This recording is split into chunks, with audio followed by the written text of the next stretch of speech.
friends, welcome to our channel. In the previous session, we had discussed univariate linear regression. In the least square method, we have discussed univariate linear regression. Now, in this session, first to move to multivariate linear regression. Suppose in univariate linear regression, we have a single feature. Suppose if we have an arbitrary number of features, we have to use a matrix notation. To represent, we have to use matrix notation. Suppose how the univariate representation is converted into matrix form. So the univariate, we already discussed the univariate, how the univariate linear problem is represented in matrix notation. Suppose the equation is y is equal to a plus some bx or xb. So y1 to yn is equal to y1 and so on yn is equal to 1 and so on 1 into a. To represent in matrix format, a plus x into b. Suppose x1 into b plus, suppose if there is any residuals, epsilon 1 to epsilon 1. This is the matrix representation for univariate problem. So in this y, a, x and epsilon are all vectors, and b is a scalar. Here x contains, these are the futures. This is the target variable. These x are futures and this y are target variables. Y is target variable. So generally, if we have d futures, if we have only one future, this is the matrix. If we have d number of futures, then x becomes an n by d matrix. Remember, if we have d futures, then this x becomes an n by d matrix and b becomes a d vector. This is representation. Okay. Generally, to simplify our solution, so in which format is this? Y is equal to a plus xb. For example, simple notation, y is equal to a plus xb. To simplify the solution, generally we are using homogeneous coordinates. That is, by using homogeneous coordinates, the solutions are simplified. Homogeneous coordinates, the entire different equations are represented in a single format. So different types of equations are represented in a single format. Suppose y1 to yn is equal to 1 x1 1 xn into AB plus the same residuals. Okay. This is the homogeneous representation for the same equation. Suppose this is represented as x power 0 w plus some residual.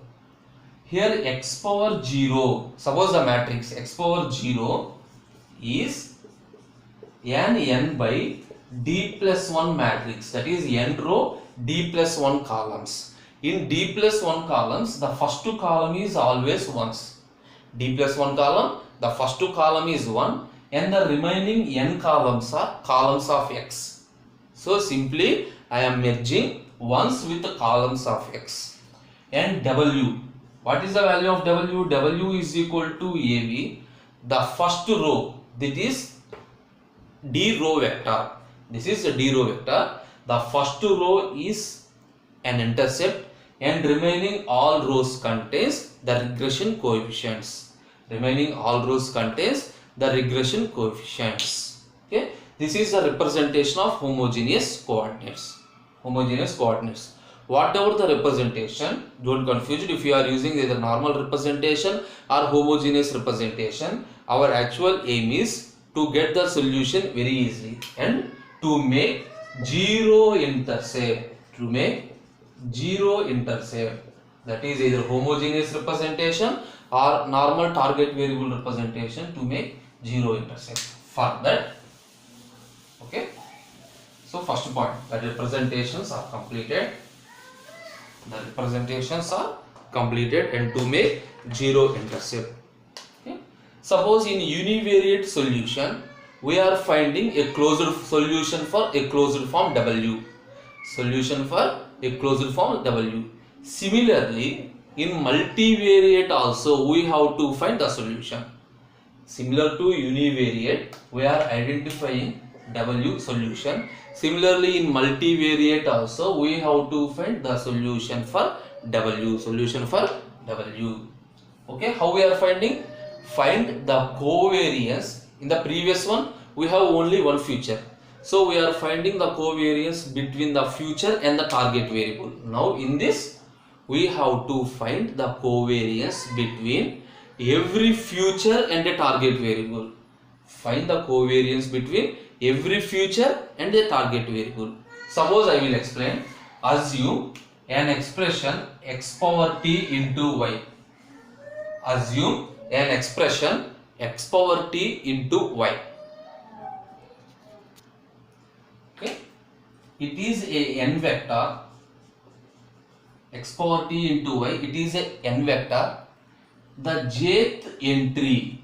Suppose in this vector, for example, the jth entry in this vector is simply the product of jth row of x power t. The jth, so what is the value placed at jth position? It is the product of jth row of x power t, that is x1j xnj, jth row x1j x1 xnj with the target y1 to yn. So we are finding the covariance between every feature and the target variable. So suppose for example for jth row, for example we are finding the jth entry, this is, that is all the features with the target variable. Suppose j plus 1, all the features with the target variables, we are finding this product. This is the covariance. This is the covariance between every feature and the target variable. For example, for the expression x power t into y, expression x power t into y. So it is represented in notation format. So x power t y j. Suppose for the jth entry, what we are setting? The multiplication sigma and sum of all the terms. So sigma I is equal to 1 to n, I is equal to 1 to n x power t. So x power t ij into yi. Got it? I value 1j, 2j and so on nj, y1, y2 and so on yn. This is the equation. Suppose if the equation is represented in a simple format, that is multivariate is converted into simple univariate format. What we are writing? We are writing is, so the sigma I is equal to 1 to n, sigma I is equal to 1 to n x ij.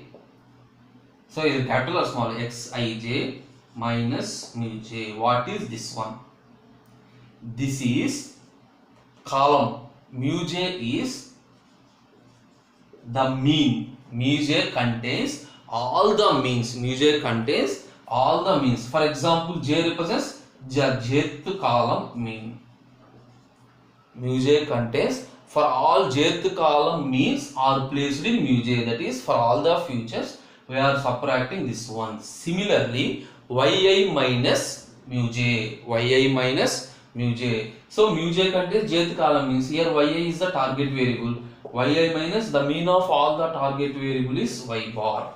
Okay, this is the simple equation. So similar to the univariate, wi minus w bar into hi minus h bar.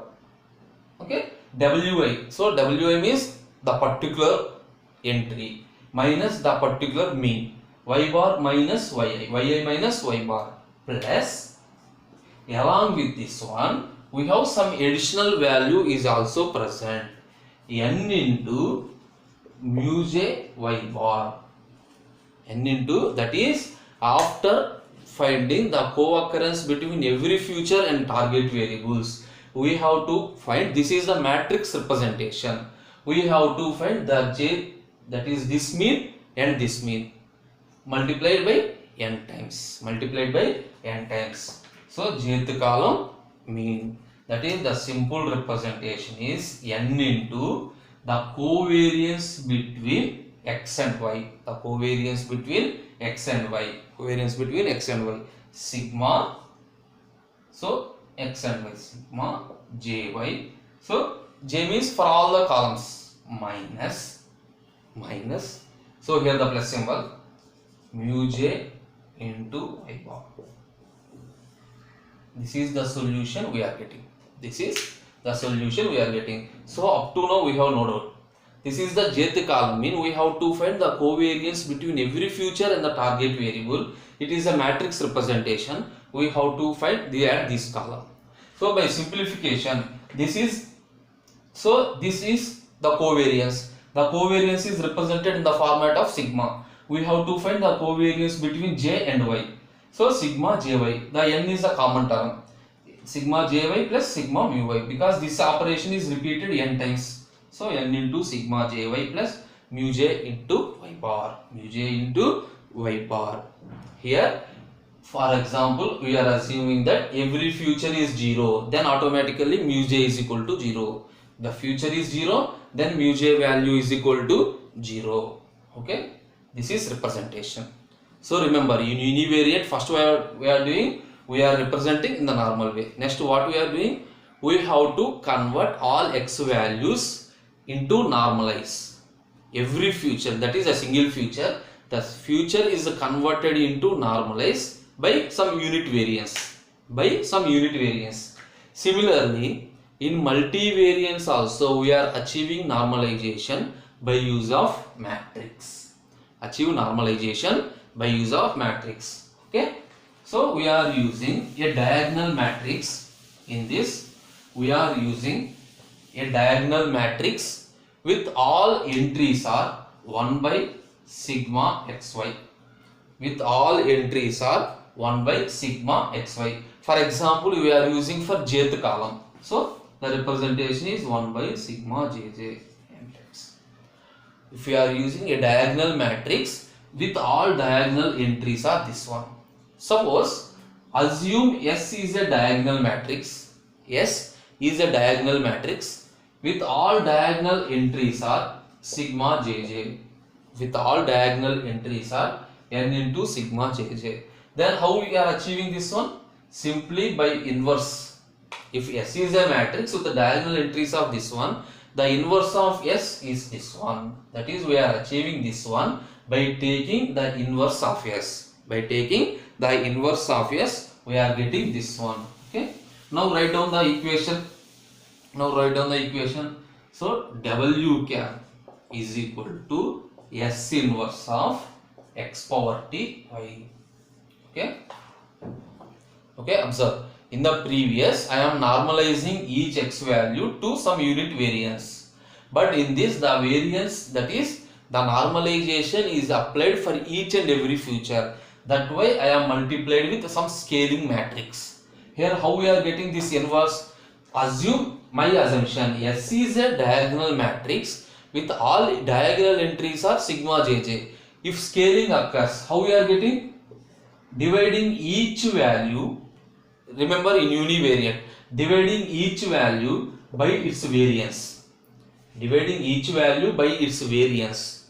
Then the normalization is applied. Suppose S is a matrix which contains these entries. So S inverse automatically contains these entries. So multiply S inverse into x power t. This is the solution we are getting.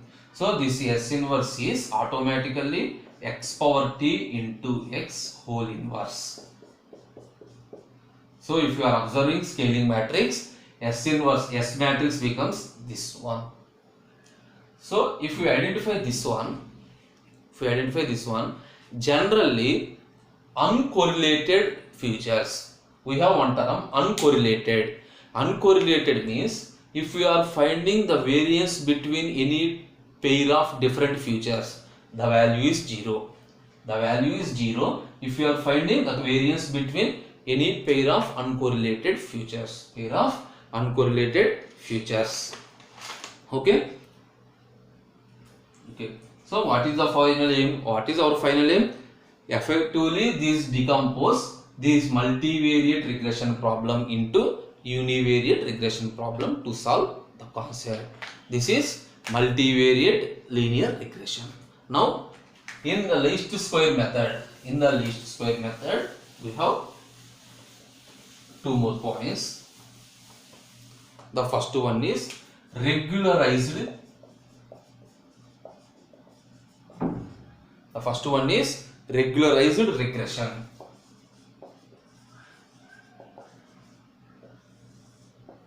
Regularized regression. For example, if you are considering any regression, for example, if the least square method produces a regression, generally it is stable. Suppose if for some situations if it is unstable. So the least square method, the regression model is unstable. The regression model means unstable. Unstable means there is a chance of overfitting the data. The chance of overfitting the data. In that situation, we are adding some more constraints to the weight. For example, weight in H. We are adding some more constraints to the weight. Some more constraints to the weight to avoid this overfitting. To avoid this overfitting. This is called regularized manner. So regularization means, what is regularization? Regularization means we are adding some more constraints by applying some additional constraints to the weight vector. Additional constraints to the weight vector to avoid overfitting and also perform shrinkage. Shrinkage means we have made sure that the weights on and average the magnitude of the weights to make small. Average to make weights of all n examples as possible as small. That is called shrinkage. By applying these two, how we are performing this? Okay. The question is that how the regularization means I am adding some constraints. To the weight vector. So and perform shrinkage. Shrinkage means as possible as the weights are small in magnitude. Now convert the regularization problem into an optimization problem.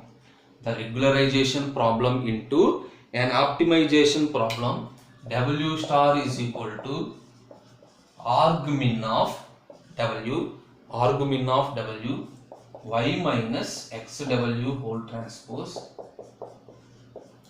Okay, we already know x power t into x. So similarly, the regularization problem is reduced to, that is the least square method is converted into optimization problem by taking the minimum value of all these products, y minus xw whole transpose into y minus xw.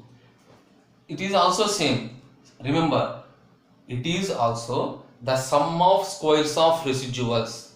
The sum of squares of residuals is represented as a dot product. So from the starting onwards, we are using the same concept. The sum of squares of residuals. Suppose if we are using a different notation, if we are using the dot product representation. Okay. For this, to make this optimization, I am adding lambda square. So why you are adding that statement, and here what is the lambda, what is mod w, what is lambda and what is mod w. Okay. So here lambda is a scalar that determines the amount of regularization, how much amount of regularization you want to perform. The amount of regularization is lambda, and mod w this mod W is the squares of residuals, the squared norm vector, simply squared norm vector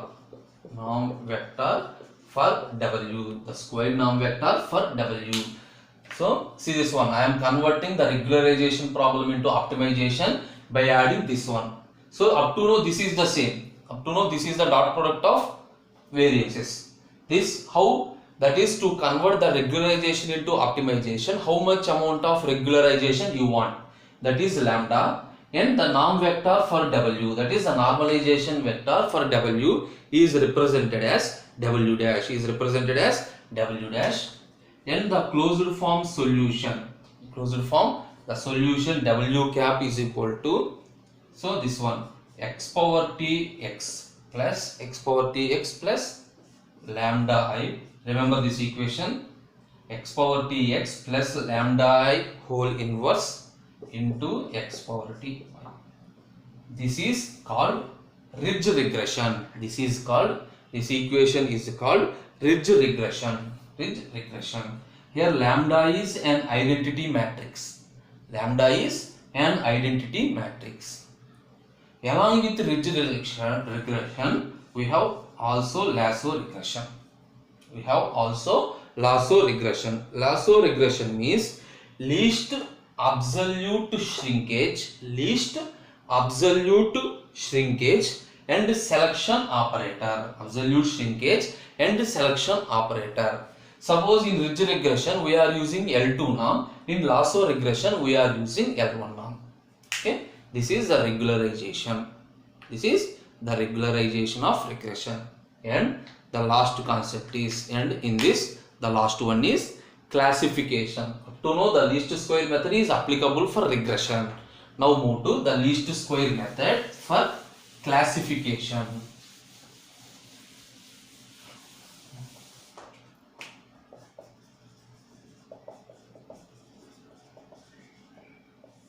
So the least square method for classification.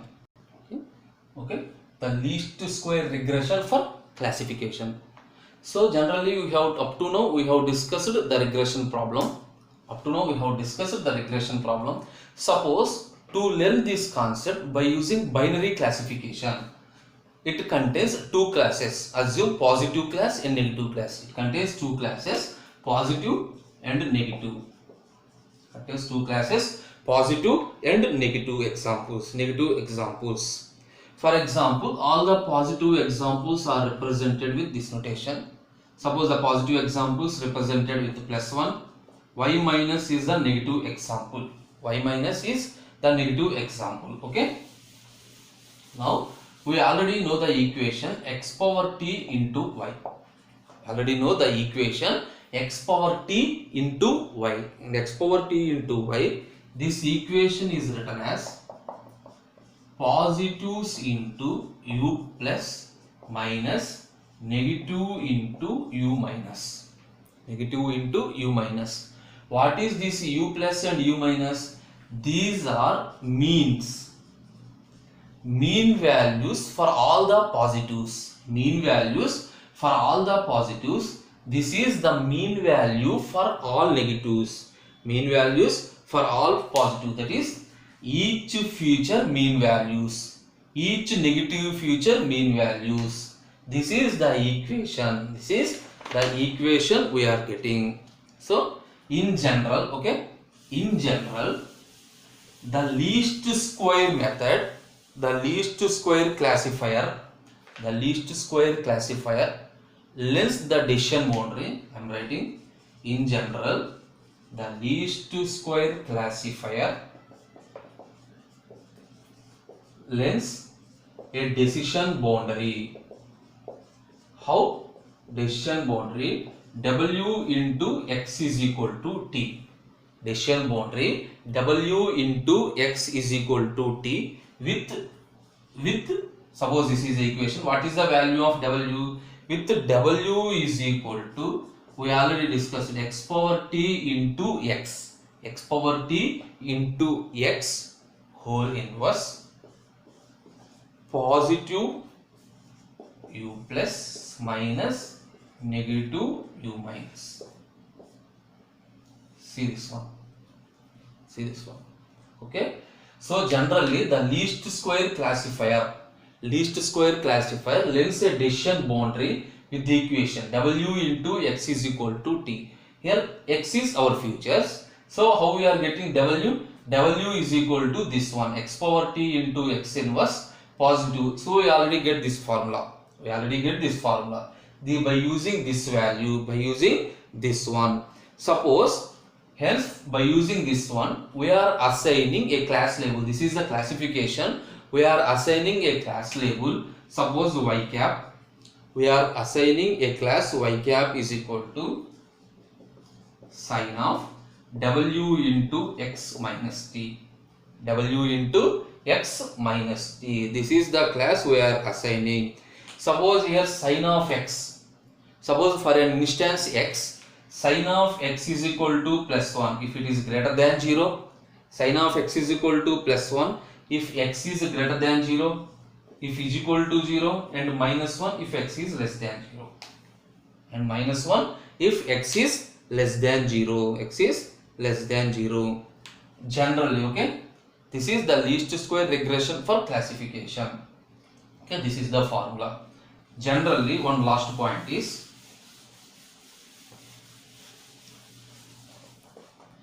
generally construction of linear classifiers. The construction of linear classifiers with the decision boundary. The construction of linear classifiers with the decision boundary w into x is equal to t.